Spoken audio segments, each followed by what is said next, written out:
Welcome.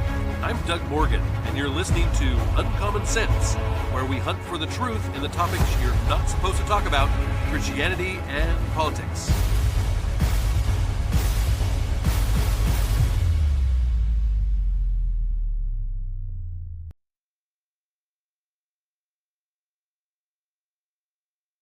Welcome to FOMO Friday. Yes, it is Friday. In fact, it's Good Friday. This is the Good Friday edition of FOMO Friday, and we bring it to you because we want you to not have that fear of missing out. And if you're not listening to propaganda media, well, you might have that unless you're listening to FOMO Friday, right? Well, we want to get right into this because there is a lot to cover this week. From The Guardian comes this, and it's kind of, I have to say that the left loves to get onto pet projects. And I say that a little bit tongue-in-cheek because now dogs have extensive and multifarious environmental impacts, disturbing wildlife, polluting waterways, and contributing to carbon emissions, new research has found. Yes. So first we have, of course, the cows, right? We can't have cows because they fart too much. The earth is going to die because of it. Now they're going after dogs. Well, an Australian review of existing studies has argued that the environmental impact of owned dogs is far greater, more insidious, and more concerning than is generally recognized, it says. While the environmental impact of cats is well known, I have to stop there for a second. Do we know that cats have environmental impact? Anyway, well, the environmental impact of cats is well known. The comparative effects of pet dogs has been poorly acknowledged, the researcher says. The review published in the Journal of Pacific Conservation Biology, which, of course, I read constantly, right? Don't you? The Pacific Conservation Biology. It highlighted the impacts of the world's commonest large carnivores in killing and disturbing native wildlife, particularly shorebirds. Well, in the U.S., studies have found that deer, foxes, and bobcats were less active in or avoid wilderness areas where dogs were allowed, while other research shows that insecticides from flea and tick medications kill aquatic invertebrates when they wash off into waterways, according to them. Dog feces can also leave scent traces and affect soil chemistry and plant growth. The carbon footprint of pets is also significant, they say. A 2020 study found the dry pet food industry had an environmental footprint of around twice the land area of the UK, with greenhouse gas emissions equivalent to the 60th highest emitting country. Well, the review's lead author, his name is Professor Bill Bateman of Curtin University, and he said that the research did not intend to be censorious, sure, but aimed to raise awareness of the environmental impacts of man's best friend, with whom humans' domestic relationship dates back several millennia.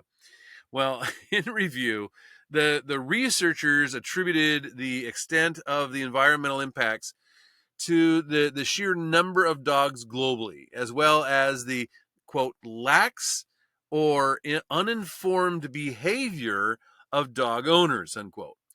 A simple way to mitigate against the worst impacts was to keep dogs leashed in areas where restrictions apply and to maintain a buffer distance from nesting or roosting shorebirds. This, according to the paper and what they suggested.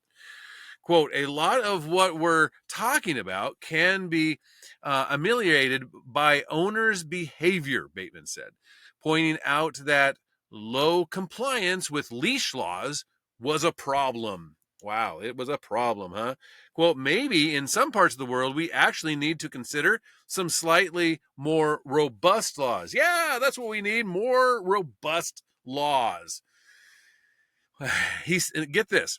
He suggested that dog exclusion zones might be more suitable in some areas. So basically, like now you have these no gun zones, right? You can't go to certain schools or certain areas where you even if you have a concealed carry, that it's a no, right? It's a gun free zone. Well, now we're going for a dog free zone.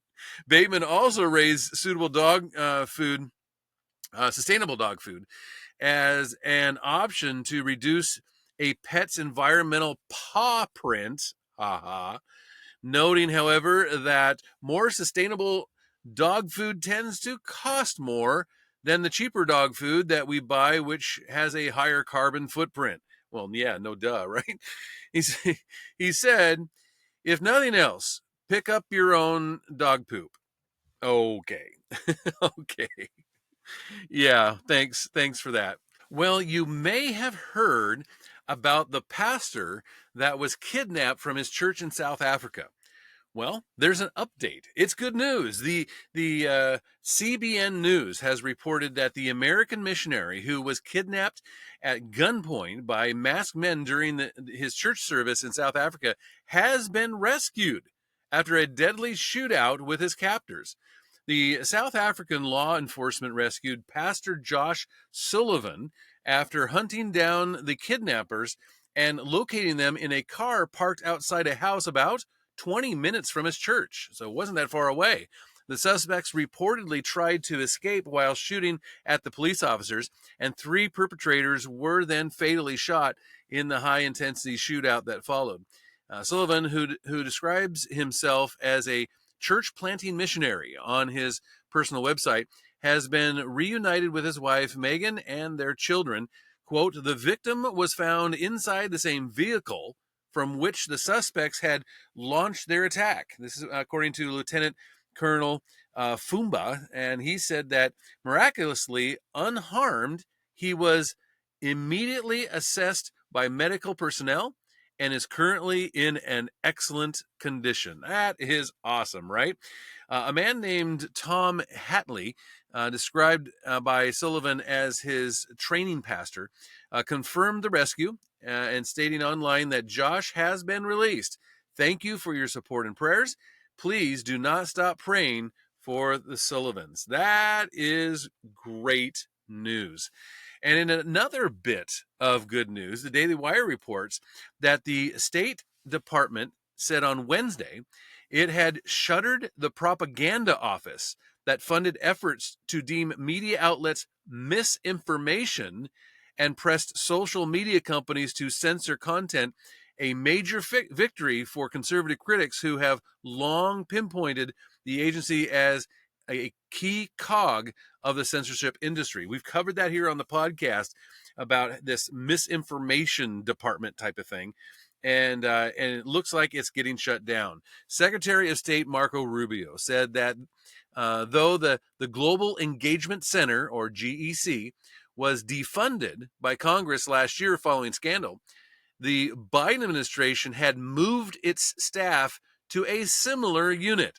The 2016 authorization of the office had an 8-year sunset, and the Republican-controlled House refused to refund the agency in 2024. But before it gave up power, the Biden administration appeared to essentially rebrand the entity, keeping the same staff under just a new name. And get this, the new name is the Counter Foreign Information Manipulation and Interference Hub. Yeah. How'd you like to come up with that? Or for short, it's just RFIMI. The State Department said in a court filing that it planned to realign the center staff and funding to other department offices. Well, Rubio said all remnants of the operation will be eradicated. All 30 full-time staff that were working for RFIMI were put on leave, and Congress was notified on Wednesday morning that all full-time staff positions under RFIMI have been eliminated. Here's the quote. Under the previous administration, this office, which cost taxpayers more than $50 million per year, spent millions of dollars to actively silence and censor the voices of Americans they were supposed to be serving. This is according to Rubio in a statement. He said, this is antithetical to the very principles we should be upholding, and inconceivable it was taking place in America. That ends today. Individuals in America have been slandered, fired, charged, and even jailed for simply voicing their opinions. That is not an America our founding fathers would recognize. It is the responsibility of every government official to continually work to preserve and protect the freedom of Americans to exercise their free speech, he added. Well, the GEC was created in 2011 as the Center for Strategic Counterterrorism Communications, which sounds good, right? In 2016, it was renamed and tasked to coordinate U.S. government communications aimed at countering foreign terrorist propaganda, particularly from groups like ISIS and Al-Qaeda, which, again, not a bad idea.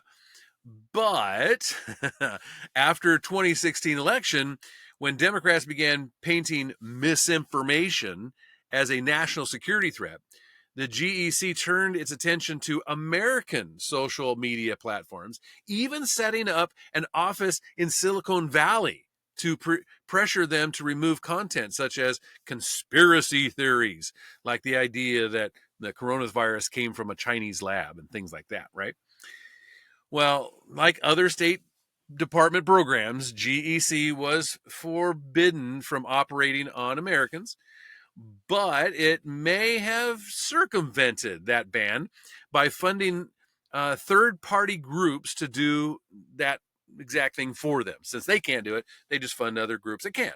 GEC ran contests encouraging private companies to get into the business of classifying news as misinformation, and paid groups like the Global Disinformation Index and NewsGuard.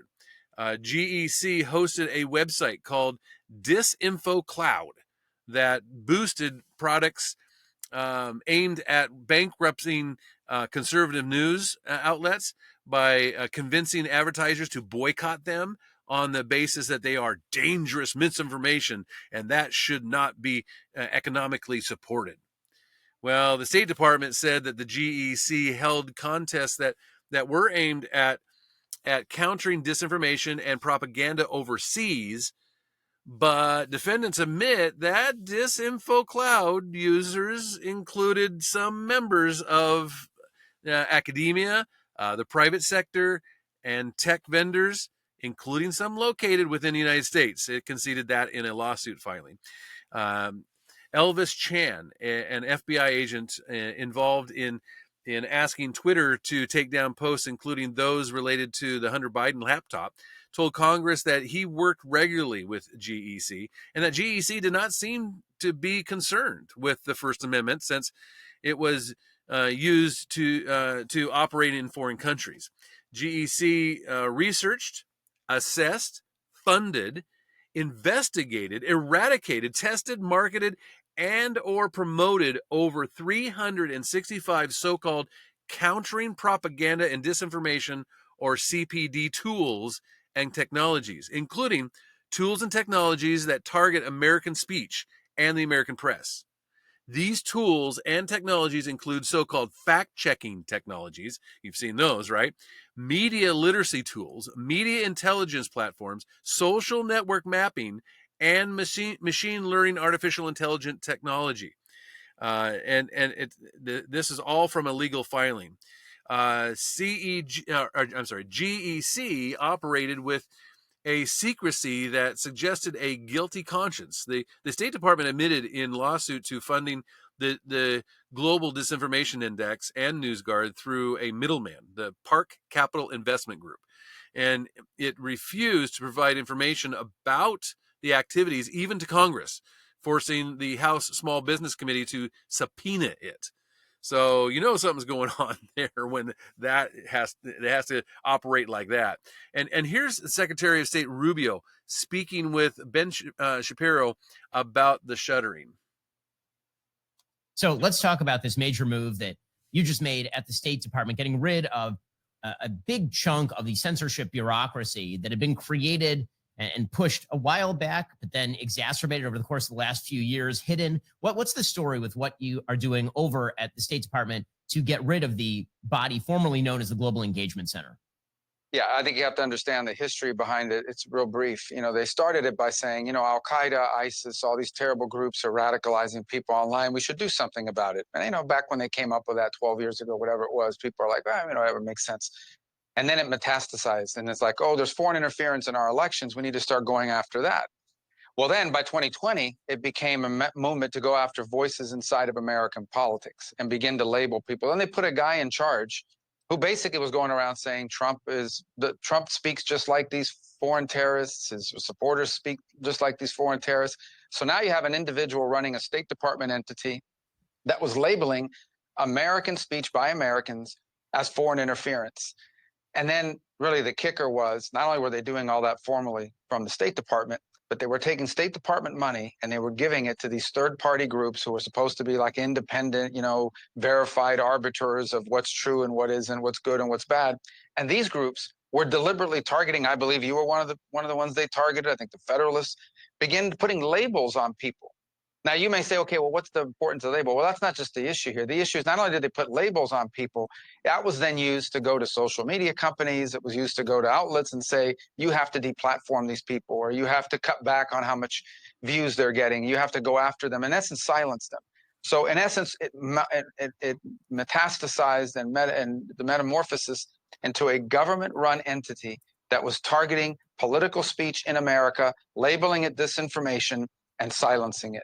All paid for by the American taxpayers directly and indirectly. And that ends. So what happened when we took over, right before we took over, they got rid of this Global Engagement Center. They renamed it and moved it somewhere else. But, renaming something doesn't change it. You still leave the thing around. So we've undertaken, 12 weeks of looking, how do we reorganize this whole thing? How do we get rid of it? And that's what we're announcing today is we're taking the whole thing down. And it's about $50 million. I mean, it's not a small amount of money. And we're not going to be in the business of doing this anymore. In fact, we're going to be in the business of promoting free speech in America and around the world as a core American value. And that really is what we're going to be about right now. And we're also going to go back and look at, as an accountability project, all of the instances in which this was used as a weapon against American political voices. And the reason why that's important is not just because of accountability, it's to make sure it never happens again. You document these things so that someone in the future, when they get some bright idea like this, realize, why we shouldn't do it, because this is what it turns into. So obviously, this needed to go, and I'm so glad that it is. Basically, you were paying for the government to take away your First Amendment right to free speech. That's what you were doing. But now, under the Trump administration, this kind of funding and government organizations are being shut down. And speaking of which, from the nationalnews.com comes this: the left has gone so far off the rails, even their own pet projects are crashing and burning. When you push radical nonsense long enough, eventually the donors dry up, the base checks out, and the circus tent folds up and collapses. Well, that's exactly what's happening with David Hogg's once hyped anti-gun group, March for Our Lives. What stated as a media-fueled movement is now just another fading left-wing activist project that's grasping for air. Turns out, screaming about gun bans and calling half the country terrorists isn't a smart or sustainable business model. Who knew, right? The group just announced that it's laying off nearly all its staff, meaning 13 out of 16 full-time employees are getting the boot. The group is citing financial challenges, and it appears they're desperately trying to restructure. Their new executive director is a 24-year-old Parkland survivor and original co-founder who now says things would have looked different if Trump hadn't have won. Yeah, well, you think? In other words, the group tied itself to a losing agenda, donors bailed, and now they're bleeding cash faster than you can say hog beast. At the end of the day, this collapse isn't just about bad fundraising, it's about bad messaging, bad leadership, and a movement built on emotional instead of reality. Well, David Hogg's group chased the headlines, lost the plot, and now it's running out of money and relevance. Turns out, when you spend more time preaching than telling the truth, even your own side stops listening and funding the fake fight. So much of the group's funding came from Act Blue that was funded largely by USAID. So because Trump and Doge shut off the spigot of money from USAID, now this terrible organization that is trying to take away your Second Amendment right to guns is now drying up, which is pretty awesome, I think, right? But David Hogg is not done yet. The Daily Wire said that David Hogg, freshly minted into leadership at the Democratic National Committee, is warning that he plans to push primaries against some members of his own party. Yeah, they might regret electing him as vice chair. Hogg, co-founder and is president of Leaders We Deserve. It's a group dedicated to electing young progressives, which is launching a push to primary House Democrats they view as out of touch and ineffective. Ooh. The $20 million effort will reportedly attempt to oust House Democrats in deep blue districts, of course, and elect young leaders who will fight Trump more aggressively. The group will also spend money on races for state legislators, according to Hogg.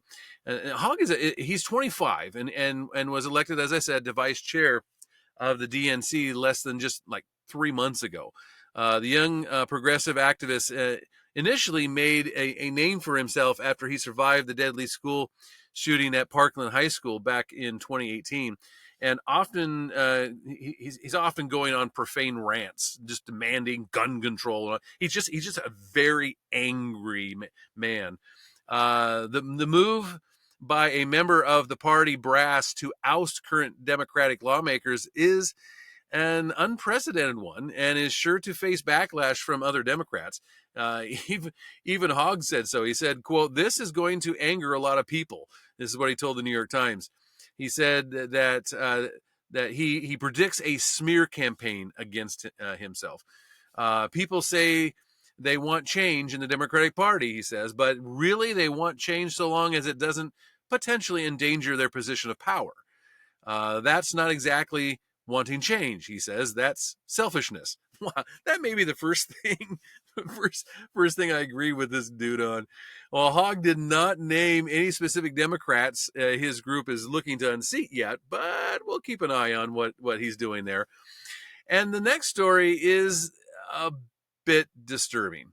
Karmelo Anthony, not the basketball player, he's the one who's been charged with murdering Austin Metcalf, who was 17 at the time and had his bond drastically reduced, and was granted house arrest per a judge's ruling on Monday. Earlier this month, Metcalf was stabbed to death right in the heart at a high school track meet in Texas after reportedly telling Anthony, who is 17, that he was sitting in the wrong seat.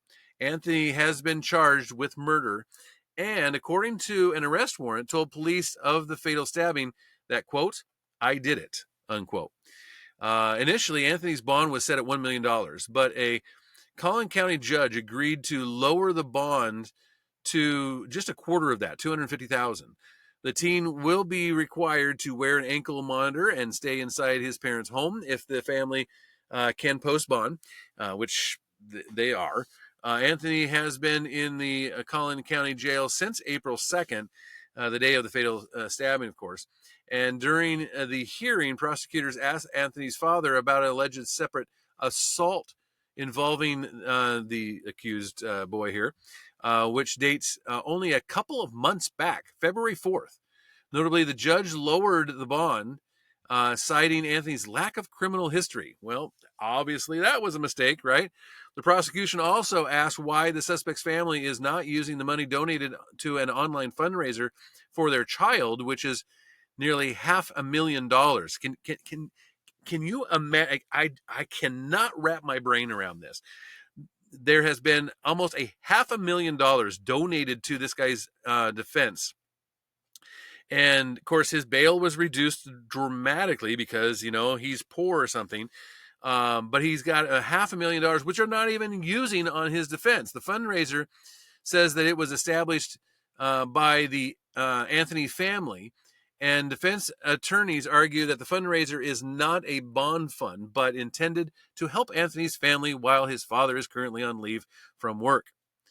Well, the quote here is that the narrative being spread is false, unjust, and harmful, the fundraiser reads. As a family of faith, we are deeply grateful for all of your support during this trying period. Your prayers and assistance mean more to us now than ever. Well, Metcalf died in his twin brother's arms there at the track meet. And the victim's father revealed this just recently. And it looks like this family is the one that killed the boy. This family that now has, like I say, through the GoFundMe over about $500,000. They looks like they've bought a new car and they're buying a new house. I know at the time they were renting a house that was just, it was like a mini mansion that they were renting in a gated community and everything. But yet, because he's black and the guy who died was white, it's getting completely different coverage than if things were just the other way around. On a more positive note, though, we finally know what a woman is. At least in the UK. The United Kingdom's highest court ruled Wednesday that the legal definition of a woman is based on biology and does not include trans-identifying men who say they are women. That is a step in the right direction, right? In the landmark judgment, the British Supreme Court ruled that the meaning of a woman is equally legislation in equality legislation is a biological woman and biological sex, and the concept of sex is binary. A person is either a woman or a man, period, unquote. That's nice. The ruling is a watershed moment in Britain's shift on gender ideology, which has faced a referendum in Europe in recent years, especially as the harms of transgender drugs and procedures on children have come to light and sparked legal challenges. The court case was about whether trans-identifying men with a gender recognition certificate that legally recognizes them as female are protected from discrimination as a woman under the 2010 Equality Act. Well, the court ultimately ruled that interpreting sex as simply as what someone's gender certificate says would be incoherent, according to a summary of the ruling. In other words, quote, the terms woman and sex in the Equality Act of 2010 refers to a biological woman and biological sex. This is what Lord Patrick Hodge, one of the court's senior judges, told the court. Quote, the provisions relating to sex discrimination can only be interpreted as referring to biological sex. Now, the five judges cautioned that they were not ruling broadly on whether trans-identifying men were women, saying that was beyond the role of the court. But a group called the Women for Women Scotland filed a challenge in 2018, butting heads with the Scottish government, which argued that trans-identifying men were legally women. Well, that doesn't seem to be the case. So, at least legally there now. Well, in celebrity news, we did have someone pass away. Legendary game show host and radio personality Wink Martindale. Now, depending how old you are, is how you either know him or don't know him. He passed away on Tuesday at the age of 91. And he died at Eisenhower Health in Rancho Mirage, California, after a year-long battle with lymphoma, as according to the Associated Press. Now, born Winston Conrad Martindale on December 4th of 1933 in Jackson, Tennessee, he began his broadcasting career at 17 as a radio DJ. And Wink said he received his nickname from a childhood friend. He said, quote, "When I was a kid in Jackson, Tennessee, one of my playmates, Jimmy McCord, couldn't say Winston, which is my given name, and he had a speech impediment, and it came out sounding like Winky. So Winston turned into Winky, and then I got into the business, and Wink it was. It served me well," is what he told ABC in 2014. His earlier career included a television interview in 1956 with a young Elvis Presley, believe it or not, and this was a defining moment as the two celebrities became longtime friends. Martindale's television career took off in the 1960s, leading to his role as host of NBC's What's This Song? He gained national prominence, though, with shows like Gambit and Tic-Tac-Doe. Probably a lot of people know him from Tic-Tac-Doe. Martindale hosted more than 20 game shows over the course of his career, including High Rollers, Debt, and Headline Chasers. Well, let's end on a really, really cool note this week, can we? A dog was abducted by terrorists on October 7th in Israel and was reunited with his owner, Rachel Danzig, on Wednesday after a year and a half of being apart. This is just a great feel-good story. Billy, a 3-year-old Cavalier King Charles Spaniel, just a cute thing, was kidnapped from kibbutz near Oz during the Hamas massacre. And in a viral video, Billy is seen running into the arms of Danzig family while Rachel cries. And Rachel then hugs Avid Shapira, the reservist who found the dog. Shapira told Israel's Channel 12 that the dog ran into his arms while he was in Rafah. Shapira of the Golani's 13th Battalion took care of the dog for 4 days before returning to Israel. This according to the Times of Israel. Quote, "She just ran up to me and jumped on me." Shapira said that I told myself that she would come with me to Israel, and I really fought for her to come with me. And when Shapira took Billy to an Israeli vet, a microchip was discovered, showing she belonged to Rachel. Quote, "Our heartfelt thanks to Avid, who insisted on bringing Billy back to Israel." This is what a spokesman for the kibbutz near Oz revealed in a statement. "Thank you to all the heroic IDF soldiers. You lit up our darkness." Rachel is the ex-wife of Alex Danzig, who was a murdered hostage who was buried in August after his body was discovered by IDF. Danzig's brother was also murdered and buried after his body was returned in the latest hostage deal. Rachel is known for her heroic act of saving her teenage granddaughters on October 7th while sheltering in a safe room that didn't have a lock on it. The 72-year-old grandmother successfully held the door shut while terrorists fired bullets at the door. So just a really good story here of how, even one person just knowing something was a little bit off, wanted to do the right thing and was able to reunite this dog with their owner who has been through a lot. Both of them obviously been through a lot. So anyway, great to hear this. I would love to hear from you. And of course, you can always do that at uncommonsensepodcast.com. And of course, we're on YouTube as well. And thank you for listening. This podcast is a production of Morganite Communications.